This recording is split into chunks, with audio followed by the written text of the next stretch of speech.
Why did I finally let my bully copy my answers without stopping him? I was the most invisible 8th grader at Westfield Middle School until I fell into the crosshairs of Raiden. You know the type. The golden boy with that perfect smile teachers fall for, the kind of guy who could get away with anything because everyone loved him too much to notice. And that's exactly what he did. Since December, Braden had turned me into his personal supply store with his daily, got a spare pen, routine. And by February, I'd gone through 3 full packs of Bics that never came back. When I switched to cheaper ones, he actually had the nerve to complain. These cheap ones again, they smudge, you know, he'd say while pocketing them anyway. But the pen theft was just the appetizer to his full-course meal of making my life miserable. Because Braden didn't just want my supplies, he wanted my work too. During every test, I'd feel him lean over just enough to see my paper, copying my answers with the confidence of someone who'd never been caught. And the worst part was he was right, because teachers loved him too much to notice. When we got our practice test results back and his scores matched mine perfectly, Mrs. Kim actually praised him for his improvement, and I bit my tongue so hard it bled. But stealing my answers wasn't enough for Braden. The mockery started around the same time, with Braden telling everyone I walked like a penguin, then upgraded to calling me goat, because my eyes were apparently too far apart for his aesthetic preferences. By March, he told everyone I begged him to date me, and wouldn't take no for an answer, complete with fake screenshots he'd somehow created. And suddenly, I was the desperate girl who couldn't accept rejection. Random 7th graders would make goat noises at me in the hallways while making kissing sounds, and I'd keep walking with my head down, counting the days until exams would end this nightmare. I'll never forget the day in the cafeteria when Braden loudly asked, "Yo, Sarah, why the long face? Oh wait, that's just your face." His buddy Jake chimed in, "Nah, she looks more like a goat, bro," and they erupted in laughter. 20 kids turned to stare at me, standing there with my lunch tray, frozen, feeling my cheeks burn as Braden grinned like he'd won something.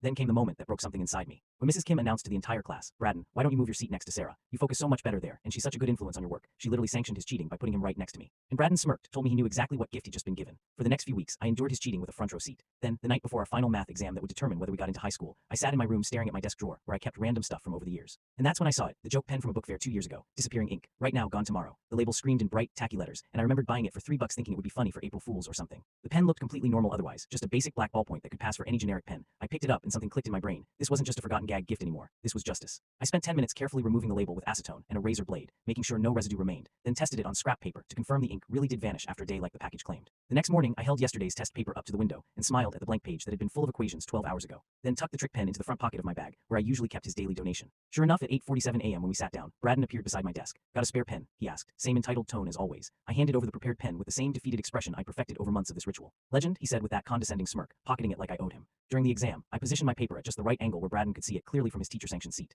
And for the first time all year, I didn't bother shielding my answers with my arm. My heart was pounding as I worked through each problem methodically, taking my time with the calculations, and making sure my handwriting was neat and readable, practically inviting him to copy every number and equation. Braden took the bait beautifully, his pen moving in perfect synchronization with mine as he transcribed my answers. An hour of him furiously copying my work while I pretended not to notice. And when the exam ended, Braden actually looked relieved, probably thinking he'd just secured another stolen pass, completely unaware that every answer he'd written was already fading into nothing. I watched him hand in his paper with a satisfied smile, and I had to bite my lip to keep from grinning. Results came in August, and the universe delivered. I passed and got into high school while Braden failed math with a completely blank paper. His dad spent hours at the school district office screaming about system errors, while Braden swore he'd written every answer, but he never suspected the pen. He had to repeat 8th grade while I moved on to high school.